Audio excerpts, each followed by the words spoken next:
ओम शांति। भगवत गीता श्लोक क्लास में आज का श्लोक है 18वें अध्याय का 10वां श्लोक, अध्याय 18 का श्लोक नंबर 10।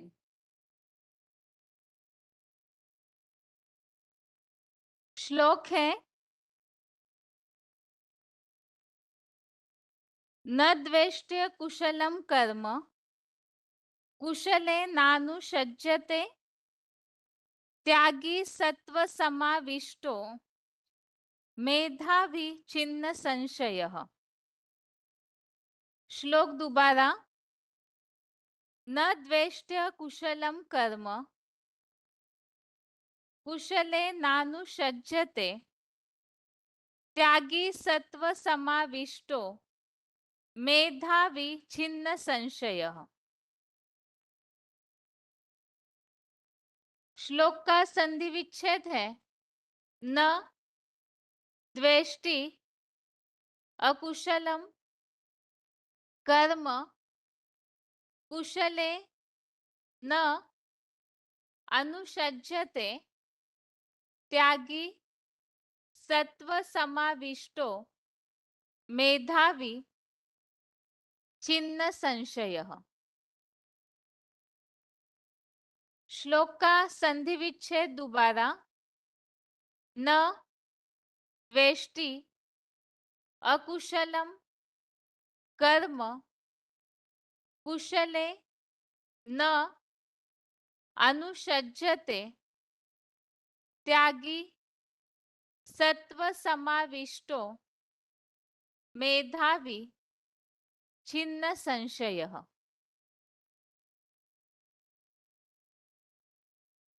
शब्दों के अर्थ है, त्यागी अर्थात त्यागी, सत्व समाविष्ट अर्थात सात्विक स्वभाव का बुद्धिमान, छिन्न संशय अर्थात ईश्वर में संशयहीन, अकुशलम अर्थात कुशलता रहित, कर्म अर्थात कर्म से, द्वेष्टि न द्वेष्टि अर्थात द्वेषी नहीं, कुशले अर्थात कुशलता युक्त, न अनुषज्यते अर्थात कर्म में अनुराग नहीं रखता। शब्दों के अर्थ दोबारा, त्यागी अर्थात त्यागी, सत्व समाविष्ट अर्थात सात्विक स्वभाव का, मेधावी अर्थात बुद्धिमान, छिन्न संशय अर्थात संशयहीन, अकुशलम अर्थात कुशलता रहित, कर्म अर्थात कर्म से, न द्वेष्टि अर्थात द्वेषी नहीं, कुशले अर्थात कुशलता युक्त, न अनुषज्यते अर्थात कर्म में अनुराग नहीं रखता। श्लोक का अर्थ है, त्यागी सात्विक स्वभाव का बुद्धिमान, संशयहीन, कुशलता रहित कर्म से द्वेषी नहीं, कुशलता युक्त कर्म में अनुराग नहीं रखता। श्लोक का क्लैरिफिकेशन सहित अर्थ है, अविनाशी रुद्र की यज्ञ सेवार्थ कर्म फल का त्यागी, सात्विक स्वभाव का बुद्धिमान, ईश्वर में संशयहीन और कुशलता रहित, अप्रिय और अनिश्चित कर्म में द्वेषी नहीं एवं दीर्घकालीन अभ्यासी होने से कुशलता युक्त प्रिय कर्म में अनासक्त होने से अनुराग नहीं रखता। श्लोक में हम त्याग का विषय ही 18वें अध्याय में समझ रहे हैं और इसमें जैसे हमने इस बात को तो समझा है कि यज्ञ सेवा या दान, आत्मिक स्थिति का तप, इन सब कर्मों को त्यागना नहीं चाहिए, लेकिन ऐसे यज्ञ सेवा का कर्म करते हुए भी त्याग की भावना होनी चाहिए, क्योंकि 18वां अध्याय जो है वो संन्यास योग का ही विश्लेषण कर रहा है। तो इसमें यज्ञ सेवा का कर्म करते हुए भी किस प्रकार का संन्यास होना चाहिए वो बात स्पष्ट की है कि यज्ञ सेवार्थ कर्म फल का त्यागी। जैसे अध्याय 3 का श्लोक नंबर 9, इसमें भी इस बात को बताया हुआ है कि यज्ञ सेवा का जो कर्म है, इसके सिवाय दुनियावी जो भी कर्म है वो कर्म बंधन में डालने वाले हैं। लेकिन यज्ञ सेवा का कर्म करते हुए भी एक शर्त बताई हुई है, मुक्त संग समाचार। अर्थात यज्ञ सेवा का कर्म करते हुए भी दैहिक आसक्ति को छोड़ करके कर्म करना। ठीक इसी तरह से इस श्लोक के क्लैरिफिकेशन वाले अर्थ में इस बात को स्पष्ट किया है कि अविनाशी रुद्र की यज्ञ सेवार्थ कर्म फल का त्यागी। इसे कई सारी मुरलियों में हम वैसे भी समझते हैं कि यज्ञ सेवा करते समय कर्म फल का त्यागी अर्थात क्या। जैसे मुरलियों में उदाहरण दिया हुआ है, कोई अगर बहुत बड़े वीआईपी की सेवा करते हैं, शाहूकार की सेवा करते हैं, तो बुद्धि में ये चलता रहता है सेवा करने वालों के कि ये आत्मा अगर ज्ञान में निकल जाए तो सेंटर खोल देगी, हमारा नाम बाला हो जाएगा। ऐसी जो बातें या भावनाएं मन में रहती है, तो इसका मतलब जो भी वाणी की सेवा की तो उसके कर्म के फल की अपेक्षा रखी। लेकिन कोई भी प्रकार की यज्ञ सेवा करते हैं, जैसे अव्यक्त वाणियों में भी ये बात बताई है कि यज्ञ सेवा करते समय सेल्वेशन की अपेक्षा रखते हैं, अर्थात सहूलियत की अपेक्षा रखते हैं, या सेवा करते ही तुरंत ही रिजल्ट की अपेक्षा रखते हैं, मान मर्तबे की अपेक्षा रखते हैं, मतलब कर्म के फल को भोगा। और यहाँ ही अगर कर्म के फल को भोगते हैं, जैसे कि अध्याय 18 का श्लोक नंबर 6 में इस बात को स्पष्ट किया है, सर्विस से यहाँ सुख लेंगे तो वहां का सुख कम हो जाएगा। ये मुरली पॉइंट यहाँ दिया है 16/1/1967, मुरली डेट 16/1/1967। तो इस श्लोक में जो बात आई है, अविनाशी रुद्र की यज्ञ सेवार्थ कर्म फल का त्यागी, अर्थात सेवा तो करनी है लेकिन निस्वार्थ भावना से सेवा हो और फल की अपेक्षा न हो, तो ऐसे कर्म फल का त्यागी। दूसरा बताया है सात्विक स्वभाव का बुद्धिमान। सात्विक स्वभाव सतोप्रधान स्वभाव, अर्थात प्योर बुद्धि होनी चाहिए। तो ऐसे बुद्धि वाला ईश्वर में संशयहीन, क्योंकि अनिश्चय बुद्धि विनशंते कहा जाता है, तो इसीलिए ही कोई भी प्रकार से ईश्वर, ईश्वर का ज्ञान या जो भी चार बातों पे निश्चय बताया हुआ है, उसमें सबसे पहले है भगवान के पार्ट पर, जो हूँ जैसा हूँ जिस रूप में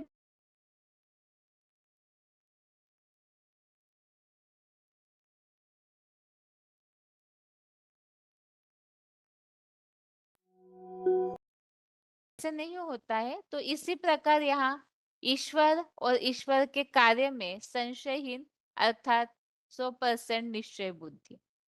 और कुशलता रहित, अप्रिय और अनिश्चित कर्म से द्वेषी नहीं। अर्थात कोई ऐसे कर्म है जो विश्व कल्याणकारी कर्म है, बाकी उन कर्मों में या यहाँ जो बात चल रही है कुशलता रहित कर्म, तो जो भी अप्रिय कर्म है, अनिश्चित कर्म है, जिनसे वो भाव अच्छा है, कर्म विश्व कल्याण का है लेकिन अप्रिय कर्म है, तो उस कर्म के प्रति भी द्वेषी नहीं। जैसे कि मुरलियों में बात आती है, जो आत्मनिष्ठ व्यक्ति है वो सारे संसार की हत्या करे तो भी उस पर पाप नहीं लगता। तो संसार में विनाश करना ये वास्तव में सबसे बड़ा ग्लानि वाला काम है। अधर्म के लिए लड़ना, धर्म की स्थापना हेतु संघर्ष करना, तो इसमें ज्यादातर जो भी ऐसे अधर्मी है वो तो विरोध करेंगे ही, लेकिन फिर भी बताया अप्रिय और अनिश्चित कर्म से द्वेषी नहीं। और इसी तरह से दीर्घकालीन अभ्यासी होने से, कुशलता युक्त प्रिय कर्म में अनासक्त होने से अनुराग नहीं रखता। अर्थात कैसे भी कर्म हो, लेकिन उसके प्रति आसक्ति नहीं, वैराग्य की पूरी तरह से भावना। तो ये श्लोक का अर्थ है, जो पूरी तरह से त्यागी होगा तो वो समान स्थिति वाला होगा, न द्वेषी होगा न आसक्ति वाला होगा।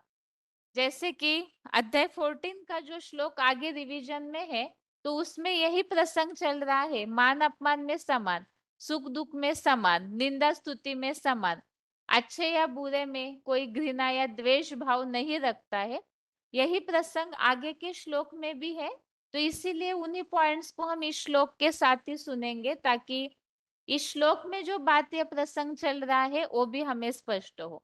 बस शब्दों में अंतर है, बाकी प्रसंग तो सेम है। और जैसे कि हम गीता के भगवान के लिए जो टॉपिक समझते हैं कि वास्तव में गीता में जो भी बातें बताई हुई है, वो जरूर जो गीता ज्ञानदाता है उन्होंने वो प्रैक्टिकल में उनके जीवन में वो सब बातें लागू होती होगी। तो इसी अनुसार ही हर स्थिति में समान भाव रहने वाला ही वास्तव में सन्यासी है, अर्थात त्यागी है। अभी श्लोक में जो बात आई हुई है सात्विक स्वभाव का बुद्धिमान, तो इसी प्रसंग में सात्विक स्वभाव को ही सतोप्रधान स्वभाव बताया है। तो ये पॉइंट है VCD नंबर 3798, VCD नंबर 3798। बाप को भी जानना है और याद करना है तो सतोप्रधान बन जाए। और सतोप्रधान बुद्धि में झगड़ा तो कोई होता ही नहीं, क्योंकि बुद्धि सतोप्रधान है। सारी बुद्धि सतोप्रधान, फिर इनका तो कोई झगड़ा ही नहीं। देवताओं के तो गुण गाते हैं और जो झगड़ा हुआ है वो अपना अवगुण निकालते हैं। वो जो देवताएं सतयुगी है उनके गुण गाते हैं, फिर इससे ही सिद्ध हो जाता है कि ये सतयुगी बच्चे हैं। श्लोक में बात आई है सात्विक स्वभाव का बुद्धिमान, तो केवल यहाँ पर सात्विक स्वभाव को ही सतोप्रधान स्वभाव इस भाव से इस पॉइंट को यहाँ लिया है। और पॉइंट एक बार दोबारा, सतोप्रधान या सात्विक स्वभाव वालों के लिए यहाँ समझाया जा रहा है और देवताई स्वभाव वाले होते हैं जो आपस में कभी भी इनका किसी से झगड़ा नहीं होता है। और उसका कारण बताया है याद। आपको भी जानना है और याद करना है तो सतोप्रधान बन जाए। और सतोप्रधान बुद्धि में झगड़ा तो कोई होता ही नहीं, क्योंकि बुद्धि सतोप्रधान है। सारी बुद्धि सतोप्रधान है, फिर इनका तो कोई झगड़ा ही नहीं। देवताओं के तो गुण गाते हैं और झगड़ा हुआ और फिर अपना अवगुण निकालते हैं। अर्थात झगड़ा करने वालों में जरूर अवगुण होता है और सात्विक स्वभाव वाले किसी से भी टकराएंगे नहीं। तो बताया ये है सतयुगी बच्चे, अर्थात सात्विक स्वभाव जिसे बताया हुआ है वो किसी से टकराते नहीं। प्योर बुद्धि की तो बहुत सारी बातें मुरली में आती है। जो सात्विक स्वभाव वाले होते हैं तो ईर्ष्या द्वेष नहीं होता, छल कपट नहीं होता किसी के प्रति, शुभ भावना शुभ कामना वाले होंगे सबके प्रति। ऐसी कई सारी बातें सात्विक स्वभाव या प्योर स्वभाव के लिए मुरलियों में आती है। अभी इस श्लोक का उच्चारण सुनते हैं, उसके बाद बुद्धिमान किन्हें कहा जाता है उस प्रसंग में पॉइंट।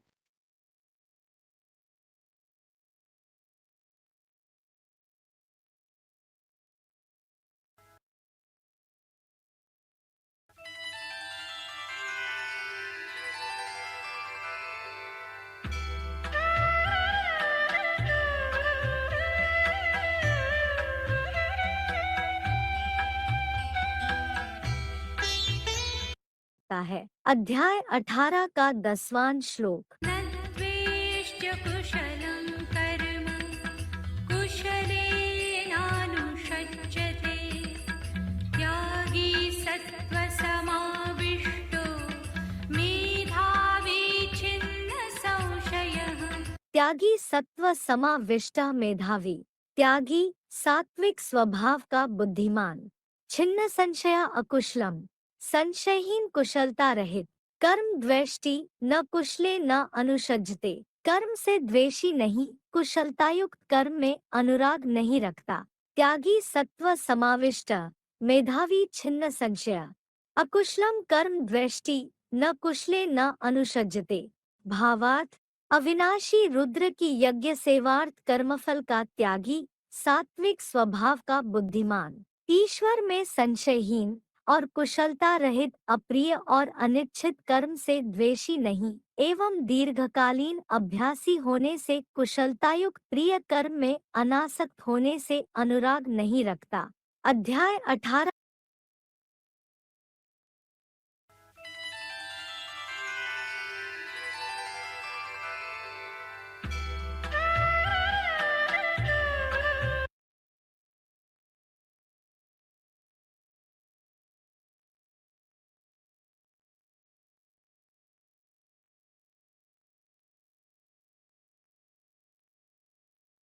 एव सात्विका त्यागः मतः।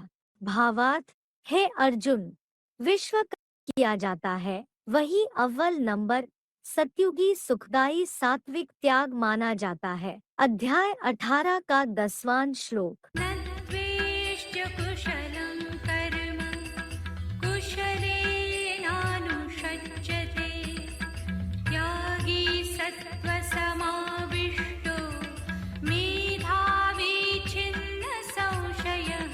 त्यागी सत्व समाविष्टः मेधावी, त्यागी सात्विक स्वभाव का बुद्धिमान, छिन्न संशय अकुशलम, संशयहीन कुशलता रहित, कर्म द्वेष्टि न कुशले न अनुषज्यते, कर्म से द्वेषी नहीं, कुशलतायुक्त कर्म में अनुराग नहीं रखता।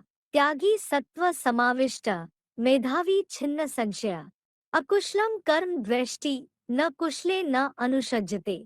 भावार्थ, अविनाशी रुद्र की यज्ञ सेवार्थ कर्मफल का त्यागी, सात्विक स्वभाव का बुद्धिमान, ईश्वर में संशयहीन और कुशलता रहित, अप्रिय और अनिच्छित कर्म से द्वेषी नहीं एवं दीर्घकालीन अभ्यासी होने से कुशलतायुक्त प्रिय कर्म में अनासक्त होने से अनुराग नहीं रखता। अध्याय 18। अभी श्लोक में जो बात आई है सात्विक स्वभाव का बुद्धिमान, तो इसमें से बुद्धिमान शब्द के हिसाब से पॉइंट लिया हुआ है। VCD number 138, VCD number 138।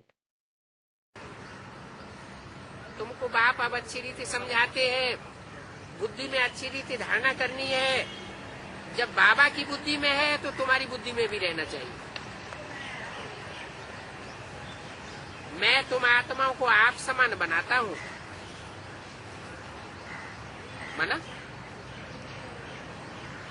आप समान बनाता हूँ का क्या मतलब? जैसे मैं निराकारी निर्विकारी निरहंकारी हूँ, वैसे जो तुम बच्चे मेरे अजीज बच्चे हो वो निराकारी निर्विकारी निरहंकारी स्टेज में अगर जाते हो तो मेरे बच्चे, तब कहा जाता है कि मैं आप समान बनाता हूँ। जो षष्ठ चक्र की नॉलेज मेरे में है वो तेरी बुद्धि में भी है,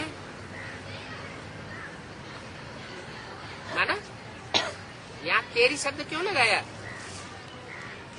तेरी कहा जाता है एक के लिए, माना 100% जो नॉलेज शिव के अंदर है वो 100% नॉलेज कोई एक बच्चे के अंदर आती है। क्योंकि गॉड इज वन कहा जाता है, गॉड का बच्चा भी वन कहा जाता है। कहते भी हैं देव देव महादेव। तो बाप के जो पहलोटी के 3 बच्चे हैं, ब्रह्मा विष्णु शंकर, उन 3 बच्चों में जो बड़ा बच्चा है वो 100% बाप समान नॉलेज को धारण करता है। इसलिए बोला कि षष्ठ चक्र की जो भी नॉलेज मेरे अंदर है वो तेरी बुद्धि में होती है, लेकिन बुद्धिमान चाहिए। बुद्धिमान कब बनते हैं? बुद्धि का विकास कैसे होता है? कलयुग में अंत में आकर के तो बुद्धि क्षीण हो जाती है, सभी कोई पत्थर बुद्धि बन जाते हैं। तो बुद्धि जो पत्थर बुद्धि बन चुकी है वो हीरे समान कैसे बने? वो तरीका बताया कि तुम अपने को आत्मा समझो। जितना जितना आत्मिक स्थिति में टिकेंगे, सूक्ष्म ज्योति बिंदु आत्मिक स्थिति में टिकने से बुद्धि सूक्ष्म बनेगी। जैसे शिव ज्योति बिंदु अति सूक्ष्म है तो हमारी आत्मा भी अति सूक्ष्म बनेगी। सूक्ष्म आत्मा में बुद्धि के सभी प्रकार के गुण आ जाते हैं और मन बुद्धि को ही आत्मा कहा जाता है।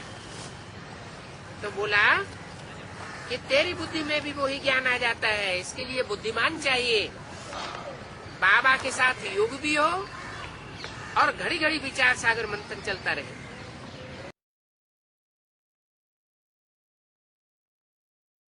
आगे जो श्लोक में बात आई हुई है सात्विक स्वभाव, तो इसी प्रसंग में ये VCD नंबर 248, VCD नंबर 248।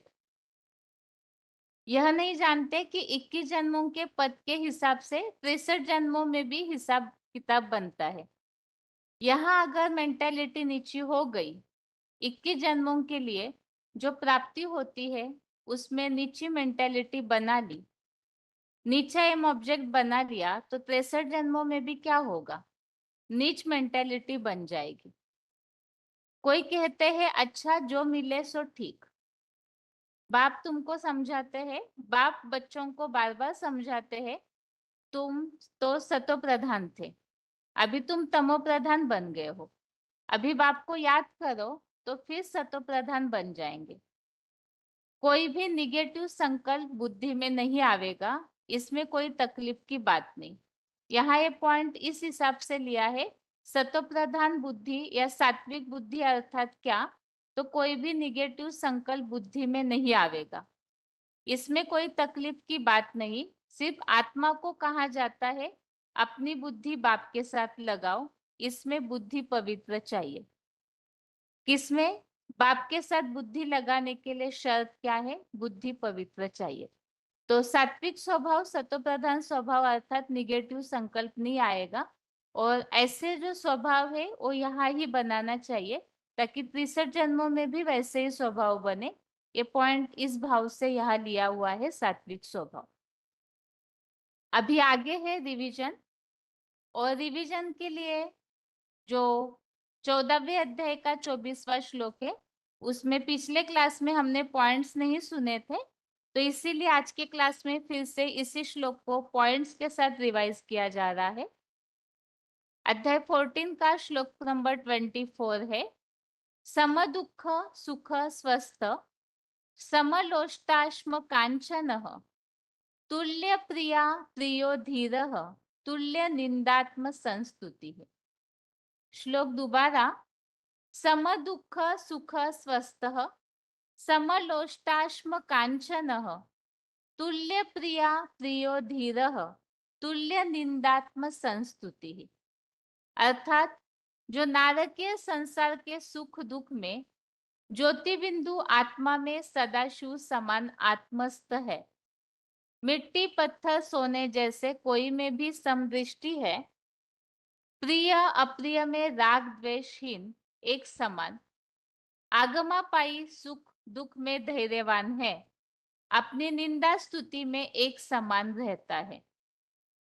तो यहाँ पर जो भगवत प्राप्त पुरुषों के लक्षण है या जो प्रकृति के 3 गुणों को पार कर जाते हैं, वो कैसे चलता है, उनका आचरण कैसे होता है, वो कैसे पार कर जाता है, ऐसे अर्जुन ने भगवान से पूछा है।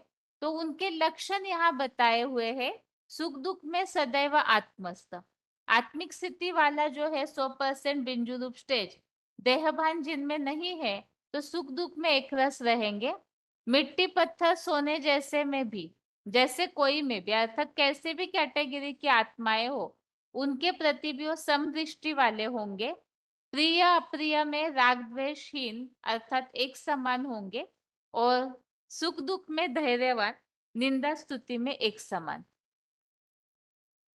तो यहाँ प्रिय अप्रिय में राग द्वेषहीन, इसका सबसे अच्छा उदाहरण है महादेव, जिनके पास सब ऐसे विपरीत स्वभाव वाले ही गले में लटके हैं, कमर में भी है, आसपास भी दिखाए जाते हैं, सर्प है या अलग अलग प्रकार के जो जानवर है, चंद्रमा है, गंगा है, या मृगछाल, या जिन्हें वागंबर भी दिखाया जाता है ओढ़ा हुआ बैठा हुआ छाल पर। तो ऐसे अलग अलग प्रसंग की बातें मुरलियों में या भक्ति मार्ग में दिखने में आती है। तो ऐसे और भी जो विशेषताएं योगियों की यहाँ बताई हुई है, उसे हम आगे पॉइंट्स के द्वारा समझते हैं। यहाँ एक पॉइंट जो लिया हुआ है, जो पिछले क्लास में भी हमने समझा कि सुख दुखे समे कृत्वा लाभा लाभो जया जय, सुख दुख में समान होना। तो समान होने की बात के लिए बताया है, जैसे तराजू का कांटा होता है, कांटा अगर एक तरफ झुक जाता है तो बैलेंस नहीं माना जाता, अगर किसी भी तरफ झुका हुआ नहीं है तो बैलेंस है। और यही हमारे जीवन का लक्ष्य है, सुख दुख में समान हो जाए, दुख दुख अनुभव न हो, सुख सुख अनुभव न हो। सुखी आदमी ज्यादा हो जाता है तो उछलता है, उछलने वाली बात भी खत्म, सुख दुख के समय कृत्वा। तो ये गीता की पढ़ाई किसने पढ़ाई? भगवान ने पढ़ाई कि ऐसे समरस होकर के पढ़ाने के लिए भगवान आया हुआ है, जो जीवन को बैलेंस बनाओ। हमारे जीवन का लक्ष्य है विष्णु फरिश्ता बनना। तो ऐसे फरिश्ता अर्थात ही कोई भी बात का, देहभान की बात का असर न हो। तम दुःख सुख स्वस्थः समलोष्टाश्मकाञ्चनः तुल्यप्रिया प्रियो धीरः तुल्यनिन्दात्मसंस्तुतिः। जो नारकीय संसार के सुख दुख में ज्योति बिंदु आत्मा में सदाशिव समान आत्मस्थ है, मिट्टी पत्थर सोने जैसे कोई में भी समदृष्टि है, प्रिय अप्रिय में राग द्वेषहीन एक समान, आगमा पाई सुख दुख में धैर्यवान है, अपनी निंदा स्तुति में एक समान रहता है। तम दुःख सुख स्वस्थः समलोष्टाश्मकाञ्चनः तुल्यप्रिया प्रियो धीरः तुल्यनिन्दात्मसंस्तुतिः। जो नारकीय संसार के सुख दुख में ज्योति बिंदु आत्मा में सदाशिव समान आत्मस्थ है, मिट्टी पत्थर सोने जैसे कोई में भी समदृष्टि है, प्रिय अप्रिय में राग द्वेषहीन एक समान, आगमा पाई सुख दुख में धैर्यवान है, अपनी निंदा स्तुति में एक समान रहता है। आगे यहाँ श्लोक में जो बात आई है सुख दुख में समान रहना, VCD नंबर 556 556 41 मिनट के बाद से लिया हुआ पॉइंट है। ऐसी स्थिति हमारी बन जाए कि दुख में हम दुखी न हो और सुख में हम बहुत प्रसन्न न हो जाए, बहुत सुख न हो जाए, तो समझो मन सात्विक हो गया। दुख सुख के समय कृत्वा, कोई को मान मिल जाता है तो बड़ा खुश हो जाता है, बहुत गर्व चढ़ जाता है, अपमान हो गया तो डाउन हो जाता है।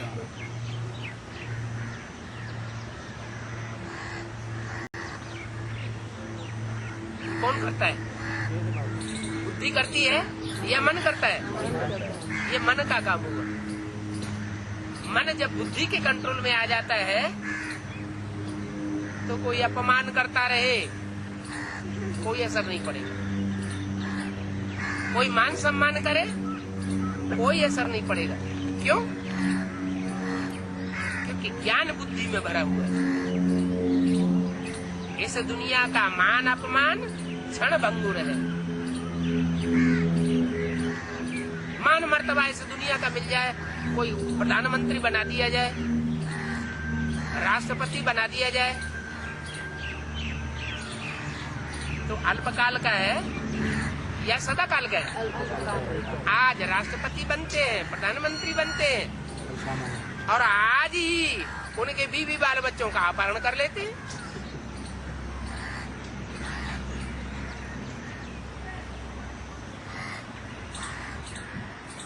आज गृह मंत्री बने हुए, कन्या का अपहरण हो जाता है। ये कैसा मान मर्तबा? बाप तो आकर के ऐसा स्वराज्य देते हैं कि सारी पृथ्वी, सारा आकाश, सारा ही सागर हमारा कंट्रोल होता है। कोई इंटरफियरेंस नहीं कर सकता। कब होगा? जब हम अपने मन रूपी घोड़े को स्वाहा कर।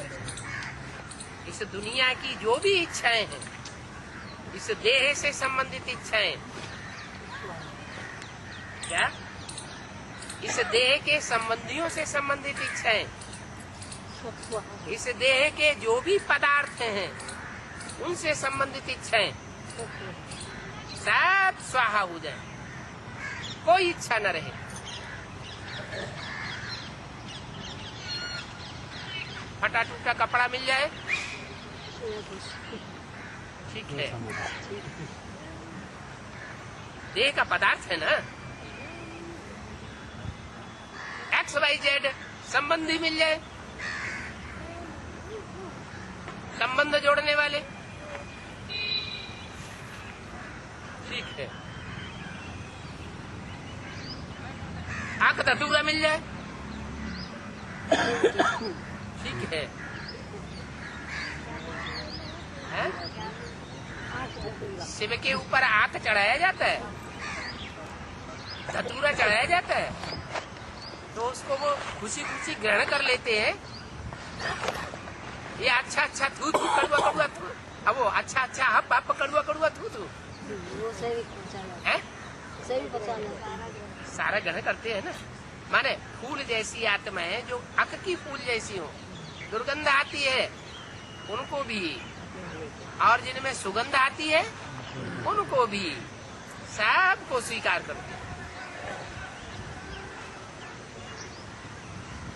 तो कोई से खास लगाव नहीं, सब अपने।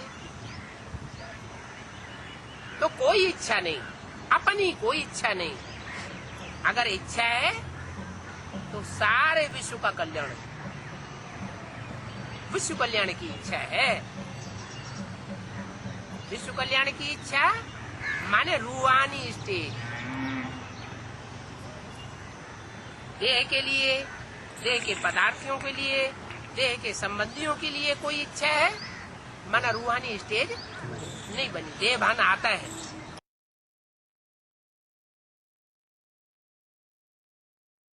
अगला पॉइंट है, श्लोक में बात आई हुई है सुख दुख में आत्मस्थ। ऑडियो नंबर 257, 48 मिनट से लिया हुआ पॉइंट है। Audio number 257।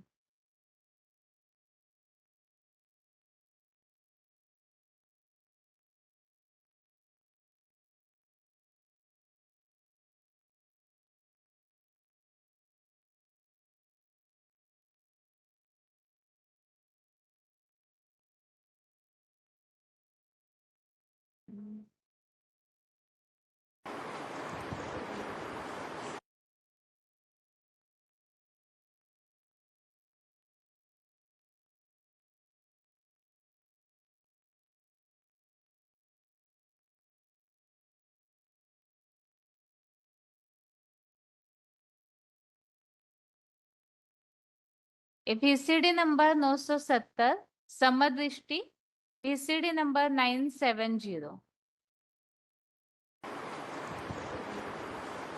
जैसे 3 देवताएं हैं मुख्य, ब्रह्मा की भावना, विष्णु की भावना और शंकर की भावना। श्रेष्ठ भावना किसकी मानी जाती है? क्यों? क्योंकि असुरों को भी समान भाव से देखते हैं। अगर असुर तपस्या करें तो असुर ले ले, देवताएं तपस्या करें तो देवताएं ले ले। जो जितना पुरुषार्थ करे सो उतना ले ले। न्याय क्या कहता है? न्याय भी यही कहता है, जो जितना करे उसको उतना मिलना चाहिए। और ब्रह्मा जी क्या करते हैं? देवताओं को बांट लेते हैं। देवताओं को ब्रह्मा जी बांटते हैं। ये कि आज से लेकर के अब तक वहाँ कौन पल रहे हैं?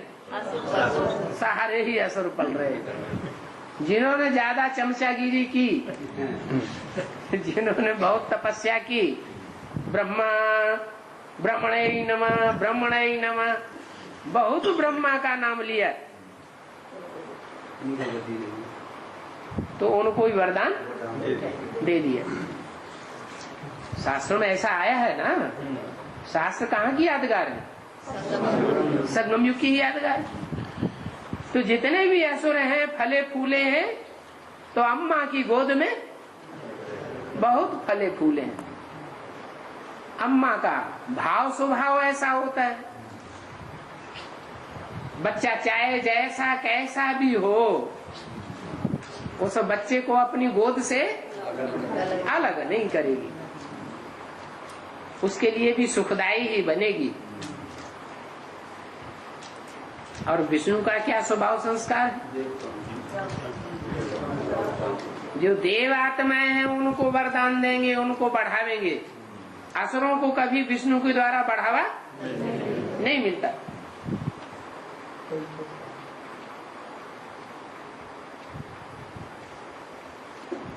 तो बोला बाप तो कोई को दुख नहीं दे सकता, परंतु न्याय तो देंगे ना। बाप कोई को दुख नहीं दे सकते हैं, बाप तो सबकी सदगति करने आए। कोई तंग भी करते हैं क्या? बाप को कोई तंग भी करते हैं तो भी बच्चे तो हैं ना, सभी को बाप के घर तो जाना है ना। जो तंग करते हैं तो नियम बना हुआ है, कोई को तंग करेंगे तो उसका रिजल्ट क्या मिलेगा? सजा मिलेगी। अरे छोटे मोटे आदमी को तंग करेंगे, साधारण आदमी को तंग करेंगे तो चलो छोटी सजा मिल जाएगी।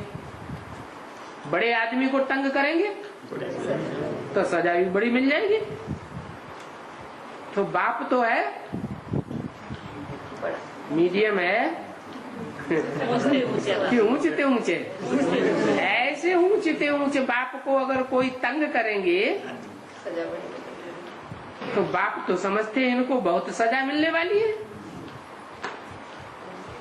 समझते हैं कि जो तंग करते हैं तो सजाएं भी बेचारे खाते हैं।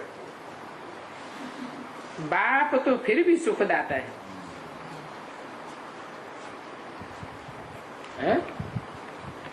सुख बाप देता है या धर्मराज देता है? धर्मराज तो सजाएं दे देता है और बाप तो सदैव सुख ही सुख देता है, अभी भी सुख देता है। पास्ट में जो ड्रामा हुआ यज्ञ में, उसमें भी बाप ने सुख ही दिया है, और भविष्य में भी जब तक ड्रामा में संगम युग में बाप का पार्ट है तब तक सुख ही सुख देता रहेगा। अगला पॉइंट है, श्लोक में ऐसी बात आई है, सदाशिव समान आत्मस्थ। तो परमपिता शिव सदैव ही अपनी आत्मिक स्थिति में, स्वस्थिति में, शांत स्वरूप में टिके हुए हैं। इस तरह की बात यहाँ इस पॉइंट में आई हुई है। सदाशिव सदैव आत्मस्थ रहते हैं। VCD number 592, VCD number 592। शांति धाम तो वही स्थापन कर सकता है जो सदैव शांति स्टेज में रहने वाला, सदा शिव कहा जाता है, सदैव स्वस्थिति में रहने वाला है। हम मनुष्य आत्माएं हो, चाहे देव आत्माएं हो, चाहे दैत्य हो, वो सदैव शांति स्टेज में कोई रह नहीं सकते। और वो तो सदा काल की शांति स्टेज में रहने वाला है। तो वो ही आकर के शांति की दुनिया बनाता है, बाप ही आकर के शांति की दुनिया बनाए रहे हैं।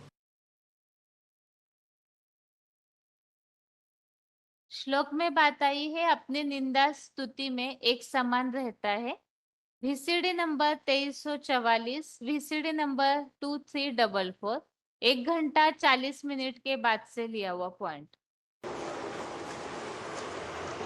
भगवान कृष्ण को कहा जाता है दुनिया में भक्ति मार्ग में, भगवान राम को कहा जाता है, भगवान शंकर को कहा जाता है।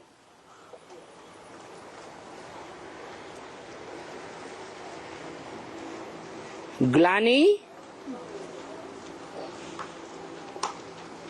साकार की होती है या निराकार की होती है? साकार की होती है। माने प्रैक्टिकल में जिसने बड़े से बड़े भाग्यवान का पार्ट बजाया होगा उसकी बड़े से बड़ी ग्लानि होती है।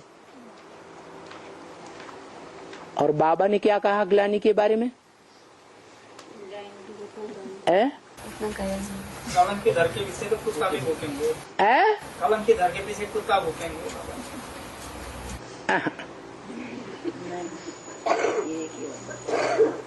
निंदा हमारी जो करे मित्र हमारा सोए। कैसे?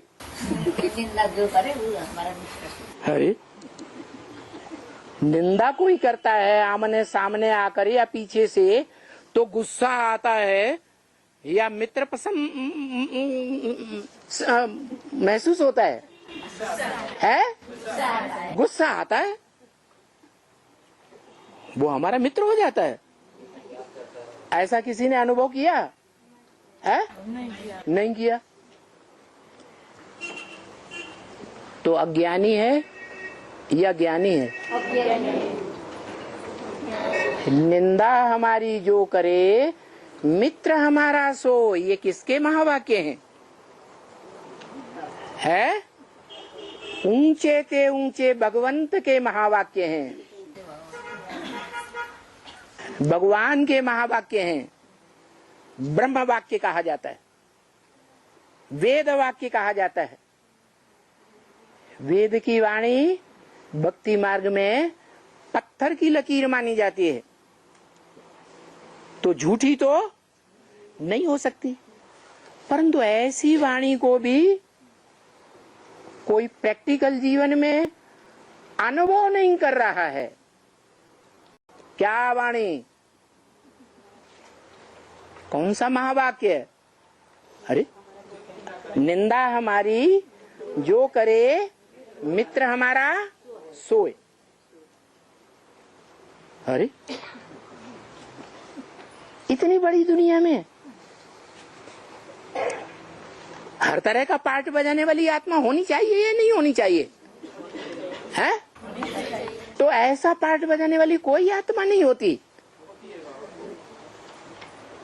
जो अनुभव करे कि निंदा हमारी जो करें मित्र हमारे सोए।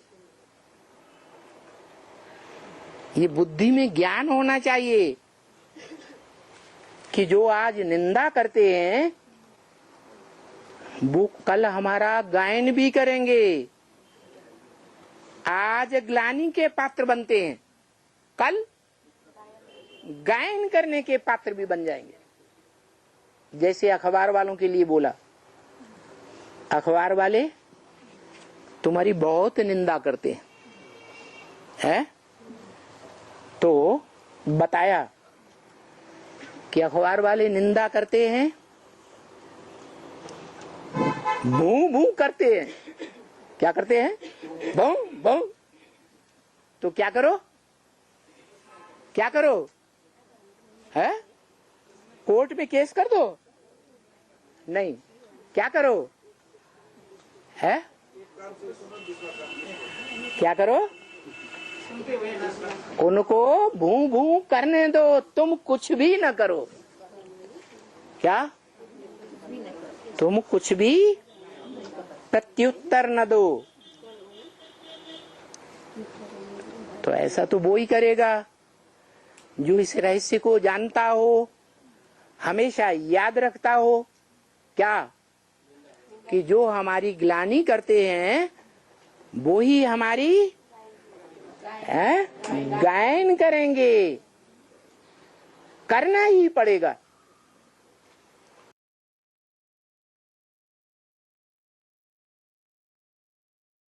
आगे है अगला पॉइंट, धैर्यवान, जो बताया सुख दुख में भी धैर्यवान रहता है। वार्तालाप नंबर 1254, डिस्कशन नंबर 1254, 47 मिनट के बाद से लिया हुआ पॉइंट। और बाबा आज की बोली में आया कि जो ज्यादा पुरुषार्थ करता है तो माया उसको छपाड़ मार जोर से। तुम जितना तीखा पुरुषार्थ करेंगे, माया उतना ही प्रबल रूप का होकर के तुम्हारे ऊपर वार करेगी। तो बच्चे को ऐसा सुनकर ज्यादा पुरुषार्थ करने के वजह से ही माया परीक्षा लेगी। तो अच्छा, तो परीक्षा देना खराब बात है क्या? ज्यादा परीक्षा देगा तो ज्यादा ऊंच पद पाएगा, या छोटी मोटी परीक्षा देगा तो ज्यादा ऊंच पद पाएगा?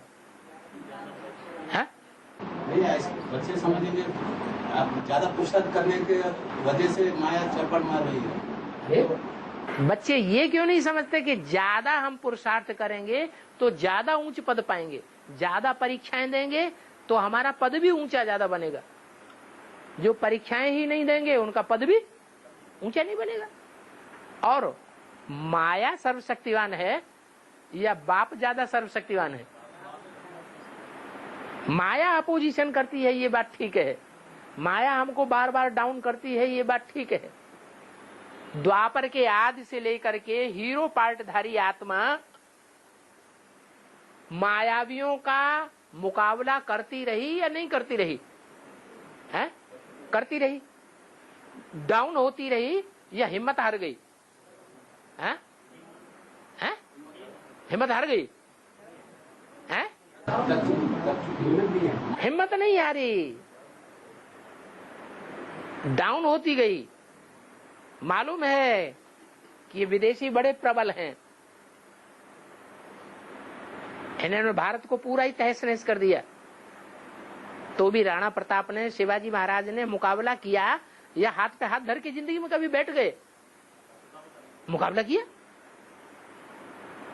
तो श्रेष्ठ पुरुषार्थी तब गाए जाते हैं, हारिए ने हिम्मत, बिसारिए न राम।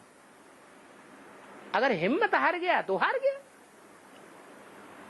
हारने वाला कहा जाता है या हिम्मत हारने वाला कहा जाता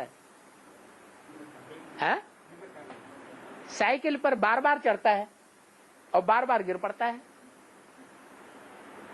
तो वो अपने को हारने वाला कहे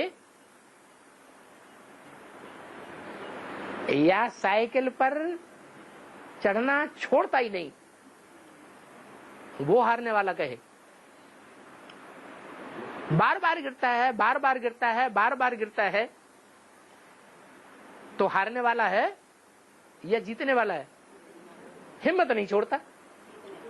तो हिम्मत हार है, हिम्मत करने से जीत ही जीत है।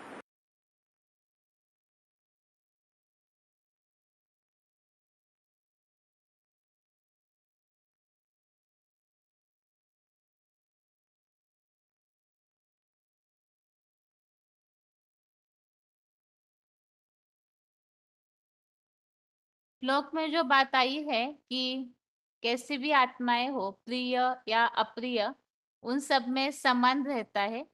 इस प्रसंग में ही यहाँ ये पॉइंट है वीसीडी नंबर 472 का, वीसीडी नंबर 472 का। सर्प की तो कोई बात नहीं है, कोई मनुष्य ऐसे हुए हैं सर्प मिसल, कामी, क्रोधी, लोभी, मोही, अहंकारी, जो शंकर जी से लिपटे हुए दिखाए जाते हैं। काम विकार की यादगार कमर में सर्प लिपटा हुआ है, क्रोध विकार की यादगार, लोभ विकार की यादगार दोनों भुजाओं में सर्प लपटे हुए हैं, मोह की यादगार गले में लटका हुआ है और अहंकार की यादगार सर के ऊपर दिखाते हैं। तो क्या ऐसे कोई सर्प होते हैं जानवर जो शंकर जी के साथ लटके रहे हो? नहीं, वो मनुष्य आत्माएं है सर्प की तरह विकारी।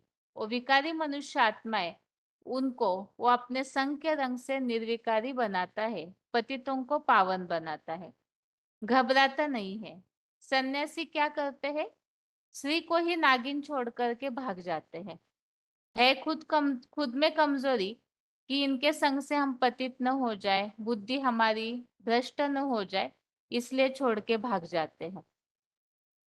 और जो परमात्मा पाठधारी है, विकारी दुनिया को ही पवित्र बना करके जावेगा, छोड़ करके जाने वाला नहीं है।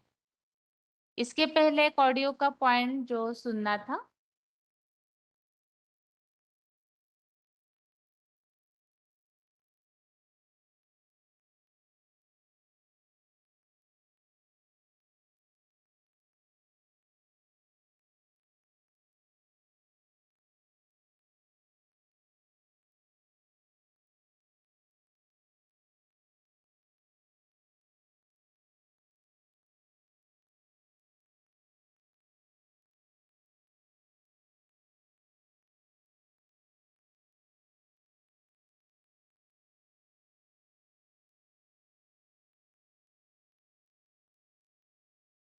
ये ऑडियो नंबर 257, जिसमें बात है सुख दुख में सदा आत्मस्थ रहने की।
तो इस तरह से 14वें अध्याय के 24वें श्लोक संबंधित श्लोक नंबर 24 संबंधित पॉइंट हमने समझे, जिसमें ये बात बताई हुई है कि जो प्रकृति के 3 गुणों को पार कर जाते हैं, ऐसी आत्माएं सुख दुख में समान स्टेज में रहती है, जो आत्मस्थ रहने के कारण सुख दुख में धैर्यवान भी होती है।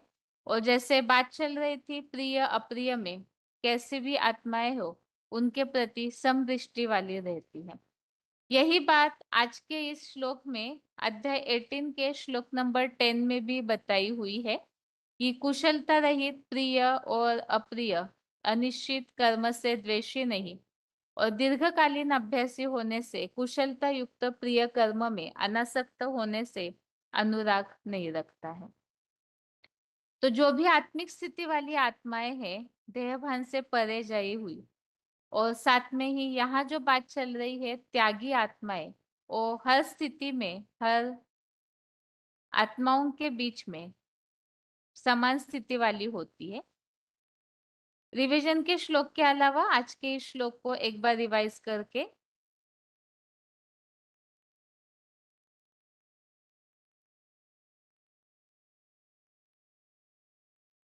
आज का क्लास, ये रिवीजन के श्लोक के अलावा आज का ये श्लोक रिवाइज करके आज का क्लास पूरा करते हैं। श्लोक है, न द्वेष्टि अकुशलम कर्म कुशले नानुसज्जते त्यागी सत्व समाविष्टो मेधावी छिन्न संशय। श्लोक दोबारा, न द्वेष्टे अकुशलम कर्म कुशले नानुसज्जते त्यागी सत्व समाविष्टो मेधावी छिन्न संशय। अर्थात अविनाशी रुद्र की यज्ञ सेवार्थ कर्म फल का त्यागी, सात्विक स्वभाव का बुद्धिमान, ईश्वर में संशयहीन और कुशलता रहित अप्रिय और अनिश्चित कर्म से द्वेषी नहीं एवं दीर्घकालीन अभ्यासी होने से कुशलता युक्त प्रिय कर्म में अनासक्त होने से अनुराग नहीं रखता। और श्लोक में जो बात आई हुई है सात्विक स्वभाव का बुद्धिमान, तो बुद्धिमान इस बात में तो हमने समझा है कि जो ज्योतिबिंदु आत्मा को याद करके परम पिता से जितना बुद्धि योग जोड़ते हैं, तो वैसे ही बुद्धिमान बनते हैं। आत्म ज्योति बिंदु की स्टेज में जो टिकते हैं और साथ में ही भगवान को याद करते हैं, तो उन्हें बुद्धिमान कहा है, क्योंकि उनकी बुद्धि में मनन चिंतन ज्ञान का चलता है। बाकी सात्विक स्वभाव के लिए इसके पीछे एक और पॉइंट हमने समझा था, सात्विक स्वभाव वाले जो है निसंकल्पी रहते हैं, निगेटिविटी उनके बुद्धि में चलेगी नहीं। और यहाँ VCD 3798 इस पॉइंट में बताया हुआ है कि बाप को जानना भी है, याद करना है, तो सत्व प्रधान बन जाए। सत्व प्रधान बुद्धि में झगड़ा कोई होता नहीं। बुद्धि सत्व प्रधान है तो इनका कोई के झगड़ा नहीं होता। देवताओं के गुण गाते हैं और जो झगड़ा हुआ है वो अपने अवगुण निकालते हैं। तो यह सात्विक स्वभाव अर्थात सत्व प्रधान स्वभाव जो है वो संघर्ष नहीं करते हैं, ये पॉइंट में यहाँ बताया हुआ है। इसके अलावा श्लोक में जो बात आई है ईश्वर में संशयहीन, तो जो सात्विक स्वभाव वाली आत्माएं होती है, आत्मस्थ होने के कारण निश्चय बुद्धि होती है और साथ में कोई भी प्रकार के कर्म में द्वेष या घृणा या आसक्ति नहीं होती है। ये आज के इस 18वें अध्याय के 10वें श्लोक का अर्थ है। और इसके अलावा 14वें अध्याय के 24वें श्लोक में हमने ये बात समझी है कि जो प्रकृति के गुणों से पार जाते हैं या आत्मिक स्थिति को धारण करते हैं, तो उनकी स्टेज क्या होगी वो बताया है। आत्मिक स्थिति अर्थात बिल्कुल बैलेंस, साक्षी दृष्टा, तो ऐसी आत्माएं कोई भी स्थिति परिस्थिति में, जैसे सुख दुख, लाभ हानि, जय पराजय, सर्दी गर्मी, निंदा स्तुति, मान अपमान, प्रिय अप्रिय, ऐसे जो भी द्वंद्व वाली स्थितियां हैं उन सब में समान रहते हैं। जैसे अध्याय 15 का श्लोक नंबर 5 में भी ये बात बताई है कि जो अध्यात्म ज्ञान में सदैव लगे रहते हैं तो ऐसी आत्माएं सदैव ही एक रस स्थिति में रहती है, द्वंद्व में परेशान नहीं होती है। ये आज के दोनों श्लोकों का अर्थ है और इसके साथ ही आज के लिए गीता क्लास यहाँ ही पूरा करते हैं। ओम शांति।